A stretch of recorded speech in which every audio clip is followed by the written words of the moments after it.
Okay. Vita. I'm gonna show y'all boys where I'm from, man. I'm from. Hey, what it do? What the business is?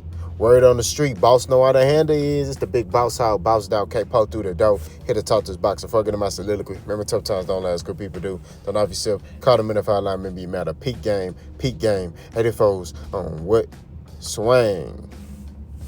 So, Abdullah Mason stops Carlos Ornelas. I think that's how you say his name in the 7th round. It was a great dominant performance. It's really not that much that I need to break down. Abdullah Mason had controlled the pace of the fight. Uh, you know, really defense was sharp. Had his gloves high, catching a lot, everything on the glove, catching and shooting, catching and returning. I mean, it was just like I say, a masterclass performance. He did a phenomenal job in that ring, and he took care of business, and that's what I respect. And that's what you do when you're a top fighter or you're an up-and-coming fighter. When you get in there with a dude that's not supposed to be in there with you, you trash him. And that's what Abdullah Mason continues to do. Now, where does he go from here? I definitely think he needs to contend for a belt. And who are the 4 horsemen that got belts at 135? You got Keyshawn Davis, Shakur Stevenson, Gervonta Davis, and Lomachenko. So I think that, he needs to be a contender for the belt. You know what I'm saying? In any one of those sanctioned bodies. I would love to see Abdullah Mason versus Tank. I would love to see Abdullah Mason versus Keyshawn Davis, Shakur Stevenson. I would love to see Abdullah Mason versus Vasily Lomachenko. You know what I mean? I do think he needs to get a little bit more experience. I'm not going to lie to you. But he has the skill set, to compete with those guys. But winning those fights, that's a different story, right? I think he can beat Shakur Stevenson, but it's going to be tough. I think he can beat Keyshawn Davis. It's going to be tough. I don't feel like he at the point yet where he can beat a Tank, right? But if he get that experience, he can do it. You know what I'm saying? Like, this dude got a lot of talent, man. He's a very talented young fighter.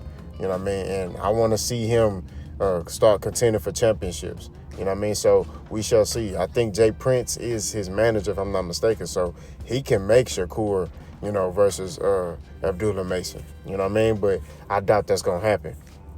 So realistically, what's next for him? He could fight Emiliano Vargas, out of the Vargas dynasty. I love that fight. I think that's a fight, that'll really show if these dudes is really like that. You know what I mean? And that could catapult him into another level of stardom. The Vargas brothers, they're pretty popular. You know what I'm saying? So I think Abdullah Mason, if he's able to get that fight, I think that, that can catapult him into another level. Emiliano Vargas is a very good fighter. Combination punching, looks strong, looks durable. I don't think he's been knocked down as of yet. Abdullah Mason has been knocked down, but got up and knocked his dude out. So, we shall see. You know what I mean? But like you see on the picture, Abdullah Mason is a contender now. You know what I mean? He's a contender for the belt. He's no longer a prospect. So we gotta start putting respect on his name. I want to see this dude get these top fights and start getting in there with these names, so he can start earning those accolades. You know what I mean? But y'all let me know what y'all think about Abdullah Mason's performance. Did y'all think it was lackluster? Did y'all feel like, he put himself back on the map, or do you feel like, hey, he did what he was supposed to do? You know what I mean? This dude right here is I gotta keep reiterating, man, is the future. You know what I'm saying? He gonna be the future of the sport of boxing. I think that he gonna be a household name in this sport. I think how they're moving him and how he's getting his experience is gonna help him get to that point in boxing where he can be a name and he can be a champ. Y'all let me know what y'all think. Boss Count.